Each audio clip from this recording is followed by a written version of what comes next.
University of Oregon is located in Eugene, a city of 80,000 people, situated in the lush Willamette River Valley, midway between Cascade Mountains and the Pacific Ocean.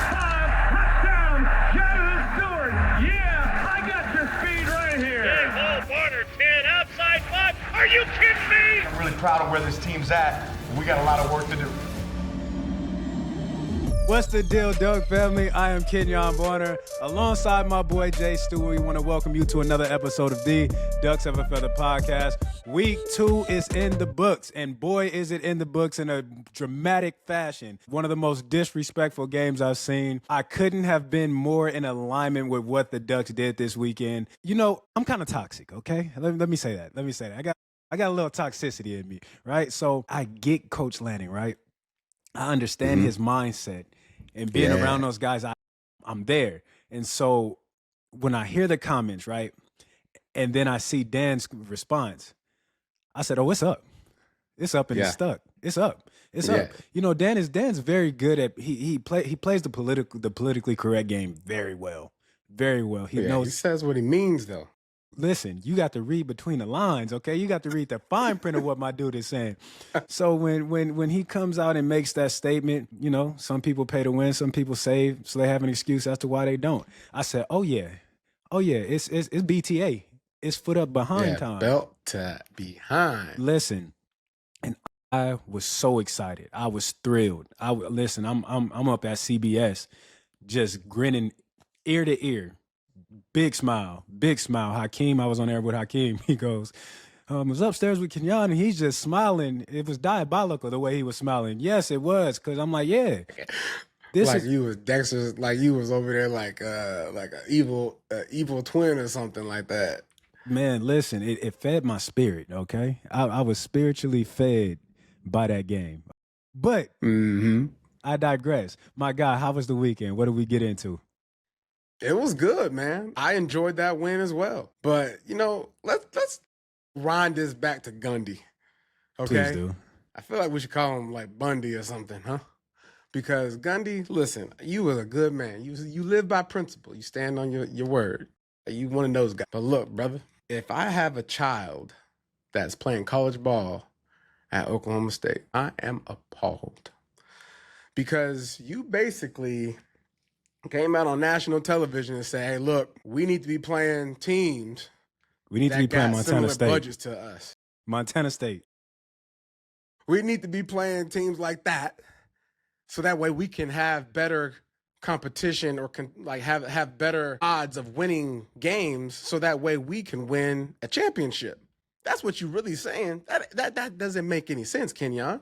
It doesn't. You mean to tell me that you want to play teams that you can match up better against so that way you have a better chance of winning so that way you can win a championship. That's why we play this game, to win championships. We don't play this game to win rivalry games, to show up at practice and have a good practice or to win a couple games a year and make it to a bowl game. You play this game to win championships. So, Gundy. What else you playing for? What is you playing for, brother? Like, this ain't the clearance rack, dog. This ain't the clearance rack conference. You feel me? Mm-hmm. Like, this ain't Groupon football. This is NCAA. This is big boy ball. Okay, so he got to get his act together because them boys got off that plane and they got on the bus. They went to the hotel and they checked in. And while they checked in, they checked out. Checked out. Okay? And it was all from the jump. That's the reason why I said they was going to win 62-10. They ended up blowing these boys out 69-3 in great fashion. Sensational. It was sensational. You know, now since we talking about Gundy, I got a bone to pick with Gundy as well, right? So yeah, let me hear. I like to do my research, right? And so when he came out, for use of some better words, moaning and groaning, you know, about having to play the Ducks. Moaning and groaning. I said, you know what? Let me go fact check some stuff. Let me go back in time and let me see how long this game has been on the schedule, right?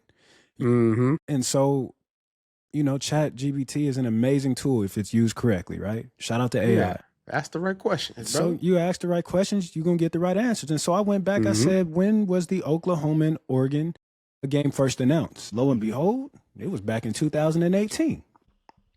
Way back in 2018. November 20th of 2018, when both programs jointly announced a home-and-home non-conference series. In that announcement, it was confirmed that Oregon would host Oklahoma State on September 6, 2025, with the return game taking place in Stillwater in 2026. You knew this game was on your schedule since 2018. That's when I retired from the NFL, dog. Listen, that's the year. That's when I retired. That's the first Super Bowl. That's your first Super Bowl. That's years ago. We almost 10 years later. And this is old news. So you had time. That's what you're telling me. Kenyon. You had time to prepare. Oh, but can I bleed him? I'll let you do it. Can I bleed him? Okay. Bleed him. So I went back. I said, you know what? Okay. Let me see where the Ducks were in 2017 and 2018 before this game was announced. So I went back to 2017, right? And we were a middle of the pack team. We were 7-6. Okay. We don't look good. Okay. So what were we in 2018? Middle of the pack team, 9-4. And up until right around when that game was announced in, what was it? Did I say November? I think we already had 4 losses on our schedule. And so we didn't look promising. We didn't look like we would be what we turned into. And so my thought process was, well, way back when you was thinking that this is what Oregon was going to be and what Oregon was going to remain. Chip was gone. He wasn't coming through the door anymore. We were stuck dealing with Willie Taggart. Then Cristobal came in. We weren't that good of a football team. So you had from 2018 to 2025, 2026 to prepare for this. And you were prepared until NIL came to play. And you realize that your alumni don't back you like Oregon's alum backs them. You realize that you don't have an Uncle Phil night on your side. You realize that you don't have a Pape family. You realize that you just don't have it like we have it, and that's okay. And listen, it's not that we're better than you. It's just that we're different. And that's what my father taught me always growing. He said, son, it's not that you're better. It's just different. And we're just different out there in Eugene. So the moaning and groaning that took place, listen. This got to stop. If you're scared, go to church. You knew the job description when you took it. You might as well take a collection plate out there, which you know what I'm saying. You're gonna need some NIL. You need it. You need a collection plate. And listen, I feel bad for Oklahoma State because I remember back in 2008 when we played them in the Holiday Bowl, and they had Des Bryant, and they was good. It wasn't no moaning and groaning back then. Until y'all knocked the dog pee out of that quarterback. It was a lot that took place in that game. It was a lot. And I've been on record saying Didn't you tell me a story about like how you saw that defense come out there and put it to them boys? You was like, hold on now. Yeah, it made me question some things. Like, wait a minute. Is this what I want to do? If I could play like this. Hold on. Is that how I'm supposed to be hitting? Like, is that like TJ? Is that TJ coming down just hitting it? TJ coming downhill, Walk coming downhill, Pat coming downhill, Jay Bird coming down, everybody coming downhill. Listen, I'm 160 everybody in the club getting tips. And everybody was getting bent. Them boys was out there. I'm like, wait a minute, I don't know if I chose the right sport. I think I need to go back and choose basketball. I hope my scholarships didn't choose that. I hope my scholarships are still there. How physical these dudes is playing. I'm not ready for this. Yeah. But yeah, you know, it's and y'all don't play the best of teams neither. You know, you're out of conference games just because you don't have the talent to make it look like we make it look. We're Power 4 schools, buddy. We are Power 4 schools. Yeah, you know what I'm saying? There's a clear separation, right? But at the end of the day, you are a Power 4 school. You are a prominent school in college football. People know who the University of Oklahoma State is, right? Listen, it just don't look good. And I'm so glad that we have at the head who we have at the head. Yeah. Because I want sometimes to know what Barry Sanders thinks of this. He don't even think about it. Boys, that man's a Don't legend. think about it too much. Don't think about it too much, bro. I bet you right now, Stu, them players is thinking about this game.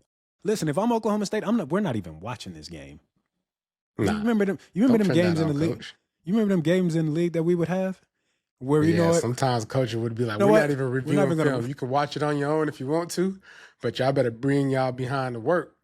Now you know, listen, you know hard hat Wednesday gonna be a hard hat Wednesday. You better bring your hard hat, your lunch pail, bring your steel toe boots. It's gonna be a real work day. Wednesday. Work day Wednesday. That's what this game would be. There's nothing to look at.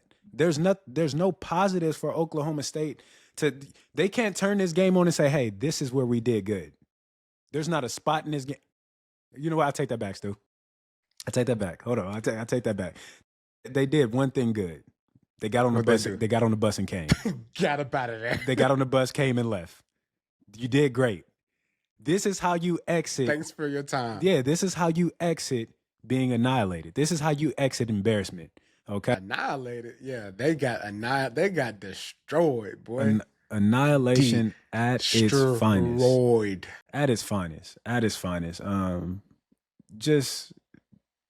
so glad. You know what Oregon did? What? Tell me what they do. The reason why I was asking you about Call of Duty. Yeah, please.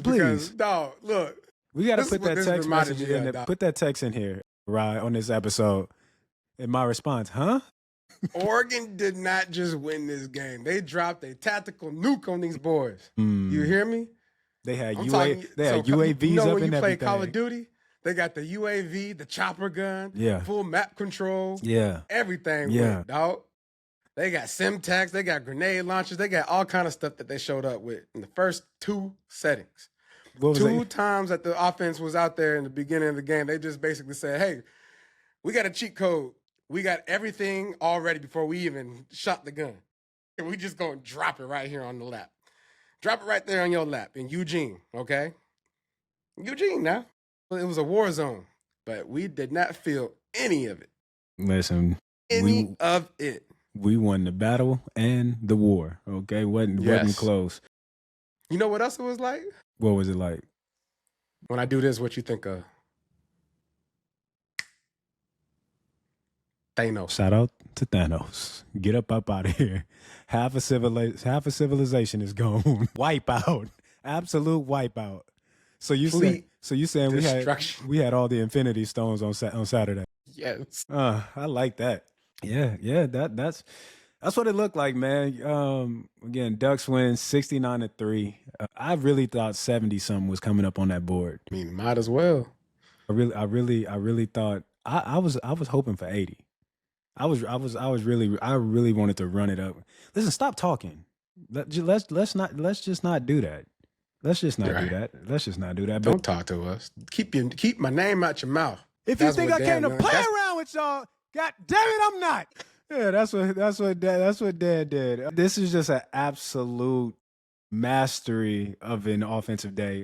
631 total yards, 319 passing, 312 on the ground. An average play of 10.2 yards a play. Mm-hmm.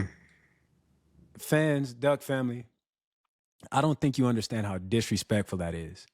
That means every time you drop back, every time you hand it off, it's a first down. Every time. It's embarrassing. As a, and I don't want to keep harping on the players because this has nothing to do with the players, but as a player, yes, it does. Listen, you can't help the caliber of players that you're surrounded by. Man, look, this is what the coach's fault for not doing the. He should have been going out there with the collection plate. Yes, but look, you signed up. You could unsign. Okay. So, do you think? Okay. I don't want to go here, but I'm going to go here. Based off of what you've seen, right, does it look like there's any NFL talent on the other side of the ball? That deep breath was very telling. No. There was no flashes. Like last week, Montana State, Taco Tuesday. The boy was out there featuring. We're not going back there, but absolutely. Slot receiver all day long. You know who he reminded me of, Stu? He reminded me of Lab McConkey. Yeah. That's exactly who it reminded me of. That's exactly who it reminded me of. But let's not go back to him. We're gonna leave Taco. We don't need to give him no more love. Yeah, Taco. Shout out to Taco. So when you look at a team like that, right, and you don't see the NFL talent on the other side of the ball, is that a player? That's coaches. That's who you're recruiting, or is that just who you have access to? It's a little bit of both. It's what you have access to because of what you've been doing. Okay. You know what I'm saying? Like you ain't been grocery shopping, dog. Fridge empty. Fridge Is empty. Frigidaire is just empty. And more importantly, you ain't been investing. Okay, right? Well, you so heard you what just Dan over said. here just saving. Save for an excuse. You over here saving your money and not investing it. Yeah, inflation catching up. Never mind. I'm not gonna say that. Getting back to this game. 9 different individuals scored a touchdown. Beautiful. In this game. 9. Beautiful. 9. That's unheard of. That is absolutely incredible. The way that Dante spreads this ball around, the way that the defense played. We could start on the defensive side of the ball with Mixon and Peyton. Yeah, we were briefly talking about that before we came on to start recording. As a quarterback, if I throw the same interception to the same player type, right? Just a different jersey number. That's something here. That's hard head. It was the same exact thing. The same same exact throw. What? Look, man, I'm gonna put it like this. When he threw that second interception, all I saw was offensive linemen go over there and console that young man. He needed it. He was done with. He was done with before he showed up, so he should be mad at Gundy. Gundy didn't pour no hope, no positivity into these boys because he nationally just said what he said. We about to so go out anything here you and say lose. after that, I ain't here to hear it. I can't hear anything else you say after that. So Gundy over there saying, "Hey man, lock in. We're gonna go in there, execute the plan." I'm looking at you like, "Boy, I just seen what you said on TV." Essentially, That's crazy. You killed the hope. Hope it was never birthed. You killed it. He was Thanos. That is crazy. Listen, I never thought about it that way. As your players, I'm looking at you crazy. Yeah, bro, don't come out here trying to tell me to work hard when you just got on national television, made an excuse as to why we about to go up here and lose. Like you've already admitted defeat. You've accepted it. Right. So, as a matter of fact, I need you to pay me to stay here. How about that? Listen, I'm in a portal. Yeah. That's crazy. I did that. That just hit me. That's what I've been thinking. That's what I've been saying. To hear my head coach say something like that on national, like for everybody to read it. You didn't say it in the coaches meeting. You didn't say it amongst your boys. Coaches get up there in them coaches meeting. They really be talking. Right. They putting your dirty laundry out there. They really be talking to them coaches. When it's just them coaches, boy, they be talking. Yeah, they be putting them like, hey, look, he ain't show up today. No. So what y'all want me to do with him? Nah. Listen, I love them because how real they are. But again, so you go on national television, say we're going to lose, and then you come in this meeting room and try and rally the troops. Let's get out here. Let's work hard. For what? For what? If I'm one of them vets, like, coach, you can go ahead and turn that tape off because we ain't got nothing here. Let's get to the Ducks, man. Noah Whittington with a touchdown, Jaden Lamar with a touchdown, DeCorian Moore with the 2 touchdowns. Yeah. De'Aaron Hill, Jordan Davison, big back on that goal line again. Malik Benson, Gary Bryant Jr., DeCorian again at the receiving spot, and then we have the 2 pick sixes by Mixon and Peyton. It's just an absolute. This is what we talked about, right? We talked about these guys going out here and absolutely putting their foot on their necks and putting them away, putting them in bed, or tucking them in, singing them a lullaby, giving them a kiss on the cheek, telling them good night, I love you, and sending them to bed. That's exactly what they did. They walked the dog on them. Come here, sit. Can you imagine, everybody imagine, close your eyes, a duck walking a dog. That's what happened. Or how about this? What is the Oklahoma State Cowboys? Mm-hmm. A duck walking a cowboy. That's what we did. Said, come here. We're going on a walk. And you want to know what's crazy about it? That's exactly what we did. Especially Dante Moore, right? Another efficient game. Poise that the poise he carries on that field is just like an owner saying, "Here, come on, doggy, we're gonna go on a walk." You know what? And you know what a leash does? A leash makes you control the pace Trains you. of the walk. It trains you. Right? We say, "Hey, look, this is how this is gonna go. We're gonna get the ball. We're gonna score 2 times straight out the gate. We're gonna figure some things out in the third series, but then we just gonna continue the pace." All right. You keep up and don't get left behind. You stay right here. Okay. That's what we did.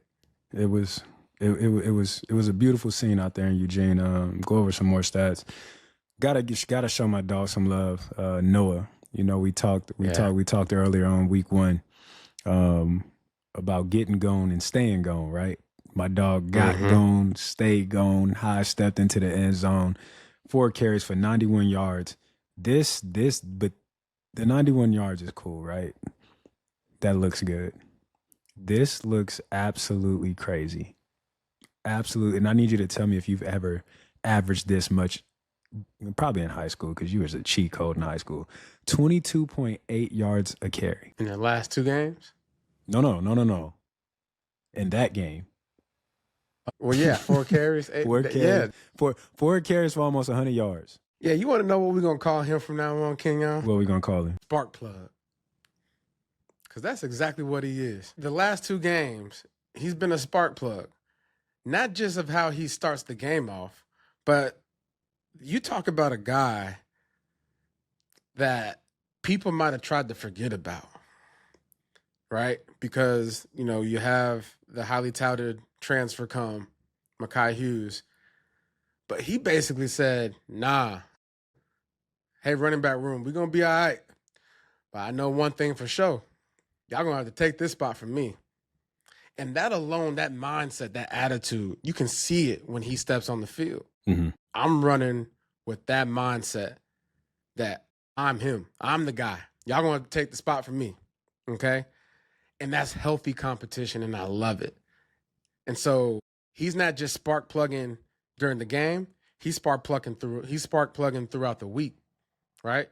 That's what type of guy he seems like to me.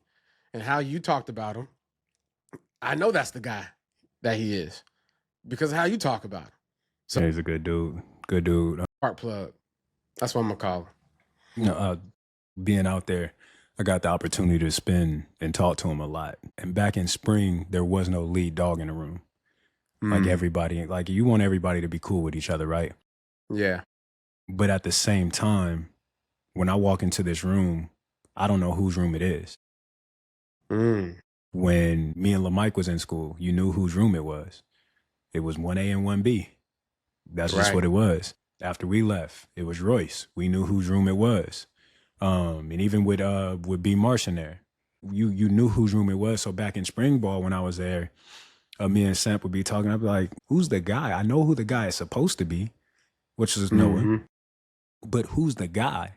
Like, who's gonna take hold of this room? Who's gonna take the lead in this room and make everybody fall in line? Who's gonna be the guy that when somebody looks at this group, they say, "Oh yeah, that's the lead back right there. That's the one. That's who we." So like the guy that's like, yo, man, if someone get out of line during practice or in school or socially or whatever, like, hey, go get your guy. They don't got a guy like that? No, they do. I'm assuming they do now. But back then, that was the conversation. And so when I would be talking to them, I'd be like, listen, you're the guy. Be the guy. Like, you know what I'm saying? Like, you're the guy. So be that guy. Were you the guide for this superhero? Listen, I was just there to help. You know what I'm saying? I was just there to just like a guide. I literally was just there to help. Man, shout out to Kenyon for being a god doggone glue. Man, just you know how I am, Stu. You were just being a vessel, man. But that's what this is all about, and that's what's so awesome about Dan Lanning, is allowing guys like you, myself, you know, veteran guys that have done it to come back and be around, you know, players in certain circumstances to be able to pour into these guys, because one thing for certain. I remember when I was playing, we didn't have any guys come back. We didn't have any. It was no different when I was guys playing. to look at and say, man, that's so-and-so. He's in the league. Obviously, we all want to go to the league. Yeah. So it's always good to see someone in the flesh, but not just see someone in the flesh, but even have someone pour into you some wisdom and guidance to help you get there. So that's awesome. Yeah, to your point, but it was the same way when I was in school. Guys didn't come back around.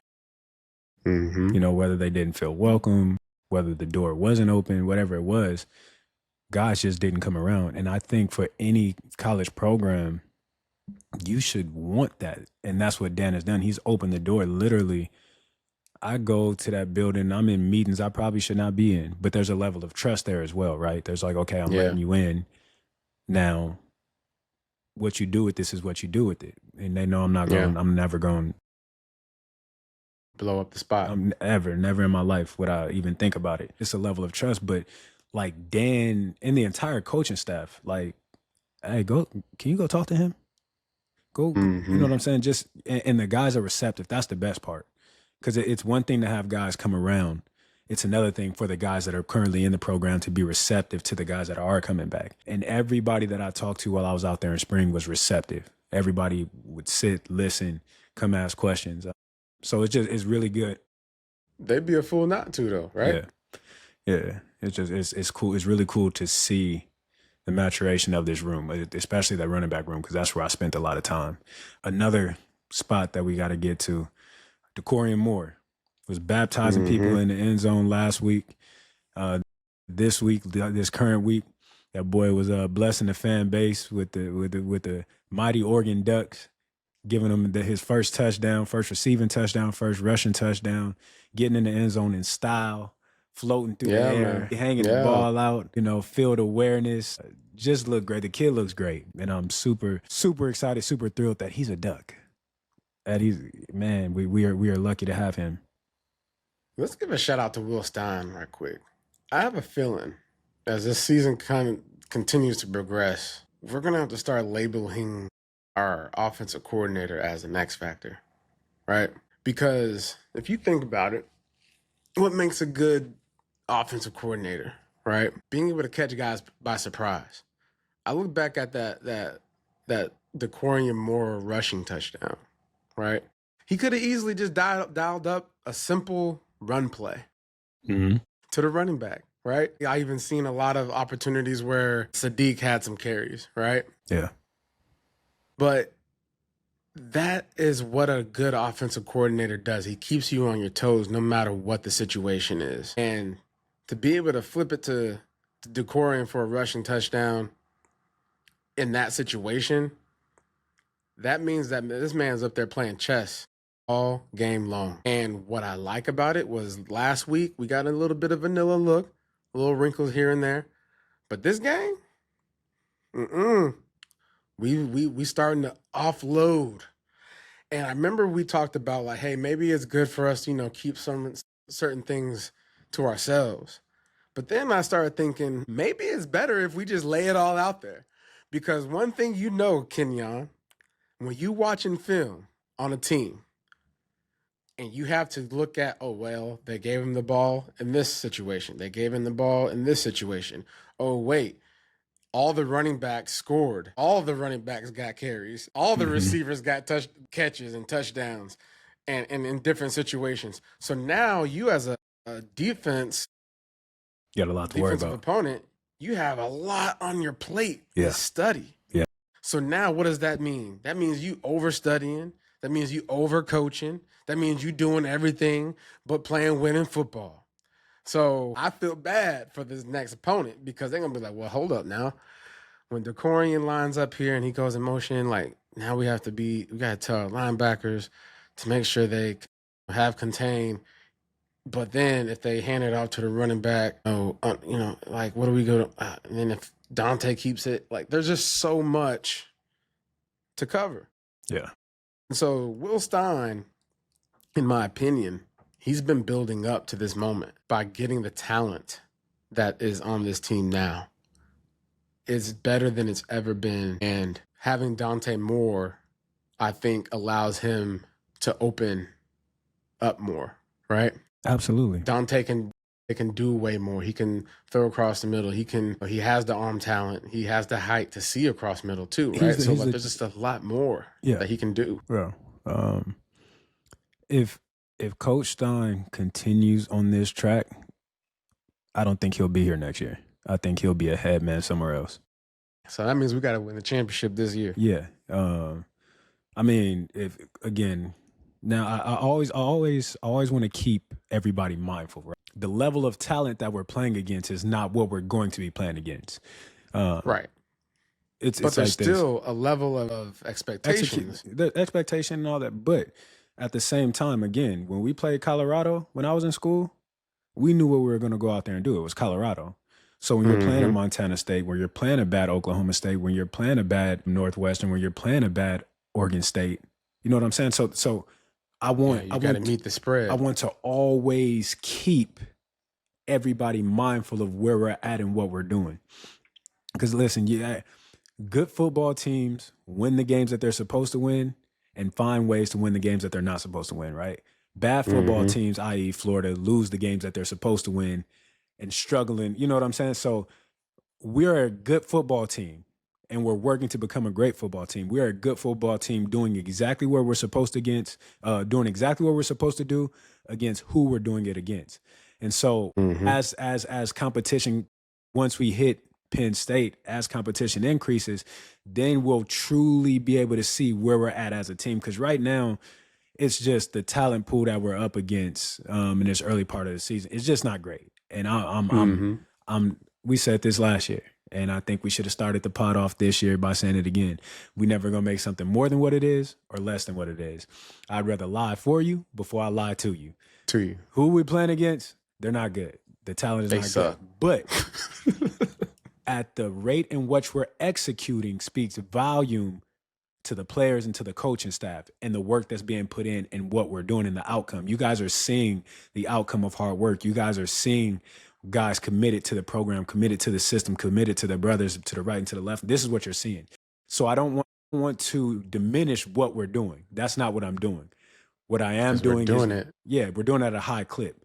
But what I am doing is keeping us mindful of the talent pool that we're playing against. We're doing exactly what we're supposed to do. And we're probably exceeding the levels in which people thought we would be, myself included, with us being as young as we are. And again, I go into our schedule.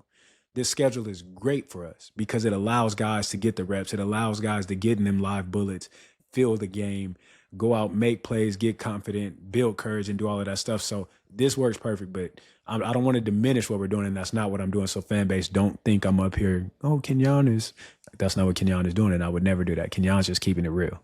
Yeah, he keeping it real, aka putting that disclaimer out there. Let's get into some more numbers, right? I'm turning into a numbers guy. Let's go to this receiving core. I'm turning into one. Let's Hold on, shout out to the punter before we go to the receiving core. Okay. The punter was ready. Okay. It's hard to be ready when you ain't been counted on. Okay. He ain't kicked nothing last week. Huh?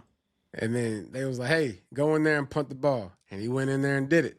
36 and a half on two punts. Got one in the 20. So what you telling me, he went out there and did what he was supposed to do. Yeah, but sometimes you just sitting there in the garage, it's hard to just show up. It is. Shout out to Ferguson, man. Shout out to Ferg. Let's dive into these receivers. Again, Dante is spreading the ball around 1, 2, 3, 4, 5, 6, 7, 8, 9, 10 different guys with receptions. 10 different guys. You got J-Mac, DeCorian, Malik Benson, Gary Bryant, Kenyon Sadiq, Justice Lowe. Cooper Perry came in there with a little option. Perry came in there and got. He got that. That's Jeffy. That's Jeff Mayo. Real smooth with a release. Ain't gonna give it to you at the top of the route. Get open. Hey, we need you to go in there and get this first down.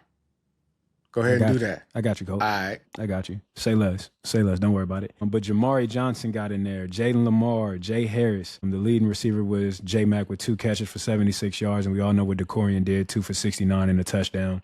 Malik Benson continues to show up. To show up and continue to be consistent. And I love this. I absolutely love this. There's something about a fresh start. There's something about being in a new setting. There's something about being up under somebody different that can pull something different out of you. And it seems that Malik has found that in Coach Ross. Yeah. I love to see it because the dude has all the talent in the world. Not only that, Kenyon, think about this for him. Malik Benson was at Florida State. And when you leave a place and you go to a new spot, right, you always want to be able to feel good about why you left. So when you are now on an Oregon roster and you doing things the way you doing it, and you able to look at a Florida State team, yeah, they went in there and beat Alabama, but there's levels to this still, right? You can absolutely tell the difference in Oregon's offense based upon the quarterback play, based upon the offensive coordinating, right? And then you got this dog of a defense that's out there, what we talked about earlier, doing what they're supposed to be doing, right? Last year, out the gate, we were sitting here thinking to ourselves, they ain't doing what they supposed to be doing, right? They ain't doing what we're supposed to be blowing these teams out, right? Yeah. Obviously, Boise State had He-Man on their team, Boy. Ash and Ginty. But still, when you watch football, are these guys executing at a high level? And they did. And they're doing that now. And when you're a guy like Malik, capable of seeing, all right, I'm in a new setting. I'm pretty sure he's keeping tabs on his old school, like a lot of these transfers, right? Yeah. Once you're able to start seeing the degrees of separation, that frees your mind. That allows you to even be more free in how you play. And that's what I see out of him. Being able to take these the vertical threat that we need in an offense like that to basically allow for us to do any and everything, such as run the ball, such as the crossing routes, the deep digs, the swing routes, flat routes, screens, whatever it is that we want to do. Will Stein can do that because he has guys like Malik Benson. He has Gary Bryant Jr., Mr. Consistent, in my opinion. I mean, shoot, like what's the most reliable watch out there? Swiss? Rolex. It's Rolex or Swiss, one or the other. You take your pick. But we have these guys that are surrounding generational talents like Decory and Moore. Don't let us start talking about this running back room, right? Like, yeah. Every last one of them is doing something and has something to bring. It reminds me of like one of them Georgia rosters, Alabama rosters from 6 years ago. Like when you was playing, it was, you LaMichael, DeAnthony, right? Yep. For the most part, as like this package. And in my mind, looking at y'all, I'm like, man, they got 3 guys? That's crazy. Now they got 7, 6, like 7. You had so. Let me look at this. Noah, Jaden, Makai, Jay, Dier, Jordan, 7 guys in a rotation. 7 guys getting carries. Yeah, man. So we are definitely seeing a transition being transitioned. Yeah.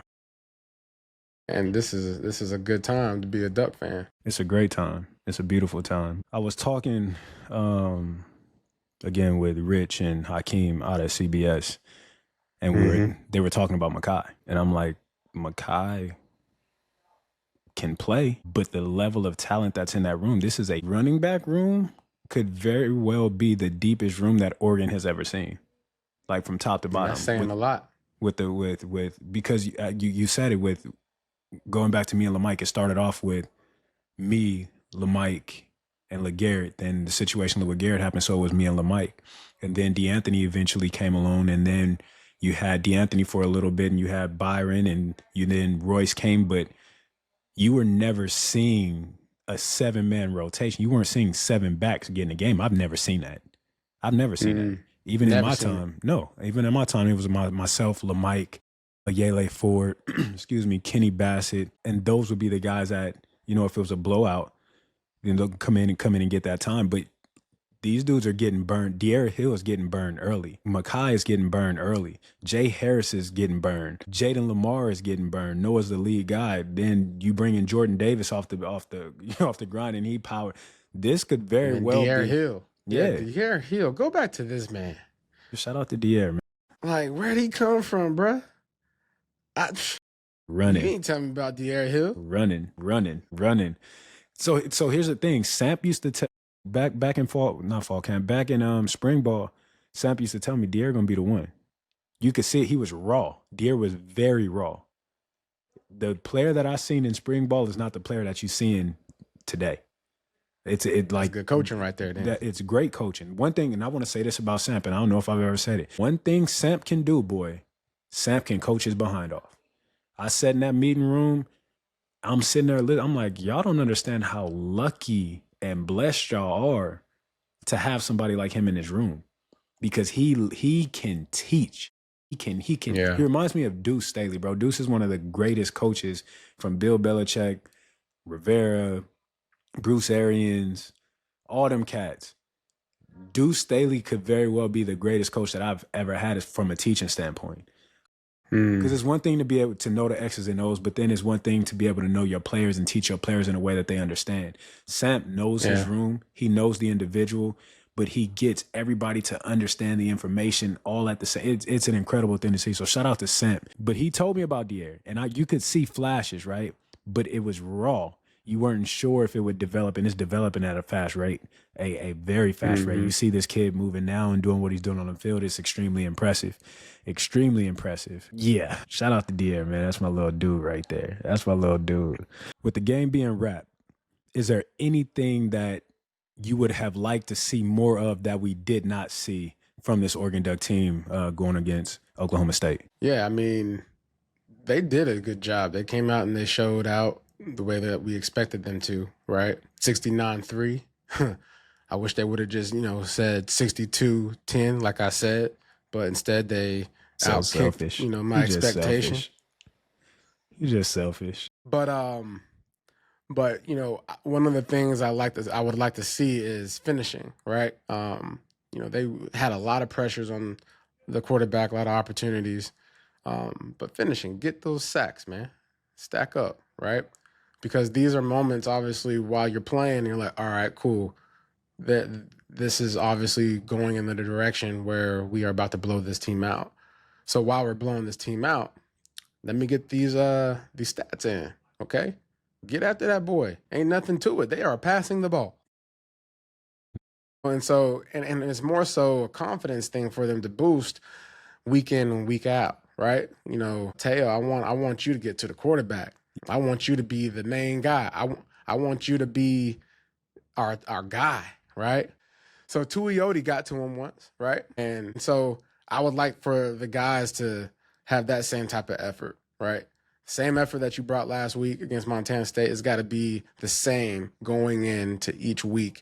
So that way, when it does come to the occasion where we actually playing somebody of good stature, it ain't brand new. Yeah. Right? It's just what you do. Yeah. Whoever the guy is across from you, you're whooping his tail. Yeah. Because when it comes to championship ball, we have to have championship standards. And so if this was not the standard, we have to talk about it. And I'm setting the standard from over here in North Carolina. I want to see sacks. I need to see multiple sacks a game. Okay? Unless we playing all-world offensive line, then we can talk. But I still want to see a sack. No, you talk about a standard, right? And it took me immediately to my New England Patriot days. That was one organization where the standard never changed. And the standard did not depend on the player. The standard was here, and every player was expected to meet that standard and never dip below it. That's the mindset that it put me in. It's not something that... It's not a lever that goes up and down. Now the standard's here, and this is where we're striving to be each and every day. And it's not about the man that you're going against. It's a faceless opponent. It's about the man in the mirror. It's the man that has to look in that mirror and that looks back at himself each and every day. Are you being the best version of you? At the end of every day, at the end of every practice, can you look yourself in the mirror and say, I gave a championship effort today?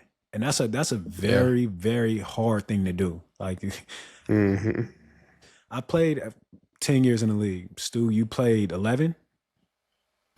How many guys can you really point out and say they gave a championship effort every single day. I can, in all honesty, I can name 2 off the top of my head without even thinking. I can probably count on one hand. I can literally name 2. Darren Sproles and Antonio Brown. Mm-hmm. And I'm talking about each and every day look the exact same. Yesterday looked like the day before, and today looked like yesterday, and the next day is going to look, everything looked the same from full speed practice to walkthroughs. Antonio Brown is one of the hardest workers I've ever seen in my life, Stu. I'm talking about if you giving a look, you better come out there and walk through in your cleats. Because AB's is not walking. AB's running full speed routes and walkthrough. He's mentally playing the game. You would think, a lot of people think AB's crazy, but AB is taking it. That's why AB plays the way he performs, the way that he performs on Sundays. Because even in walkthroughs, bro, he's running his routes. He's using his hands. He's throwing you. He's getting you off of him. He's making the catch, and he's talking to you. You can't guard me, boy. You can't guard me. I don't know. Get him off the field. He can't guard me. He's beneath me. Right. During walkthroughs. This is walkthrough. This is not padded practice. This is walkthrough. Yeah. I'm talking full speed. You ready? KB, you ready? All right. Line up and get going. And you better give him a look. Because if not, you're going to get cussed out. Like you get him out of here. Why is he here? Yeah. Yeah. So it's when you talk about a standard, those are the kind of guys that you it's hard to do. Everybody's not built like that. But the great ones are. I was about to say, everybody not built like that, but you got to at least have one or 2. If you can have 2 on the team, you're going to the Super Bowl. You're going to the championship. You're doing something right. You're doing something right. Excuse me. Let's jump in a little preview of this Northwestern game. Again, Northwestern is a team that is struggling. They lost to Tulane 23-3, and WIU they beat them 42-7 this past weekend. Oregon, I believe I just seen it as a 27.5 point favorite in this game. If I seen that correctly, 27.5 point 27.5. He's right. 27.5 on a road game. On the road. Road game. And that's crazy to be that much of a favorite on the road. Here's the thing: Northwestern is a great college football environment. I expected. I don't even know I don't know if we've ever played at Northwestern before. You know what? Hold that. I don't know either. Yeah, let me know. Shout out to Trey Morgan, his alma mater. You know, he went to Northwestern, and sadly, he's going to be upset because they're going to get it handed to him. So the answer to the question of if we have played Northwestern, we have. Can you guess the year in which we played them? And can you, before you guess the year, can you guess how many times we played them? Is it once? Is it twice? 3, 5, 10? Let me give you a multiple choice. Let me give you an A, B, C, or D. Is it A, 1? Is it B, 3? Is it C, 5? Or is it D, 10? 3. Is that your final answer? Yeah. That is incorrect. We've only played them one time. We played them one time. And the year. You want to guess the year? You want to attempt to guess the year? 1937. Boy, you close. 2 years off. 2 years off. We played them October 21st, 1939. How old was you back then, Stu? I'm sorry. I wasn't even thought of, boy. About to say. We played them. All kind of stuff going on. I don't know if we was even allowed to go to Northwestern. Stu, we played them October 21st, 1939, Evanston, Illinois. And can you tell me who won the game? We did. No, we didn't. Lord have mercy. We got whooped 30-6. Okay, so it's payback. That's what you're telling me. It's big payback. Dan. Hey. I need somebody draw to it up. You know what happened the last time we played them? It doesn't matter when the last time was. 1939. They beat us 30-6. 2 field goals, maybe a touchdown and a missed extra point. We got to erase that history. People do that. And it starts on Saturday. We don't let people do that. No, we don't do that. We got to. So Northwestern leads the series 1-0. That will not be the case after this Saturday. For any Northwestern fans that tune into this podcast, this is no disrespect. This is no disrespect at all. We are lovers. We love everybody. We want to support everybody. But come Saturday at 9 a.m. East Coast time, I'm assuming There's gonna be some furniture moving out on that field, okay? Yeah, Mayflower. Yeah, it's gonna be some furniture moving, and it's not gonna look good. It's not gonna be pretty. I expect this game to be over in the first quarter. I just do. Mm-hmm. I think I want to stop. I think it's so passive, right? Oh, I think it's so passive. No. I know. I believe something completely different. I believe that this game will be over and in hand by halftime for sure. But I do believe we will start seeing some of our reserve guys coming in early. I know, because I think we need to get our starters some more burn, right? Yeah, we got to build up their endurance. Yeah, we need to get a starters. We need to prepare them to play longer games. So if that is the case, this will get ugly fast, and it should get ugly fast. It should get ugly up in here. Ooh, what's that? Bubba Sparks? Is that who it is? Remember, boy. I think it's about to get ugly. I think that's who it is. In here. Yeah, it might be. Yeah, this shouldn't be a game.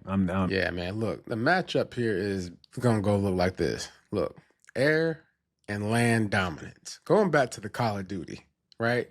We're gonna attack by air, and we got them soldiers on the land. All right. And we marching up and down that field. Okay, passing, yards per game, 286 yards per game. Kenjon. And then rushing yards per game, 282 yards per game. Okay? 64 points per game, dog. It's incredible. Now, see, look, what we're gonna have to worry about here is their quarterback, Preston Stone. Mm-hmm. He was at SMU before good old Kevin Jennings took over. Okay. Did he ever?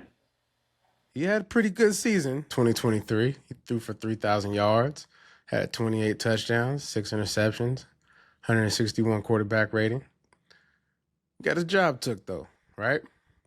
So he is a guy that can throw the ball. This isn't like the quarterback we just saw. He's just going to be a guy on Saturday. He's going to be a guy. I'm not saying he's going to be a guy that's going to throw us like all over the field.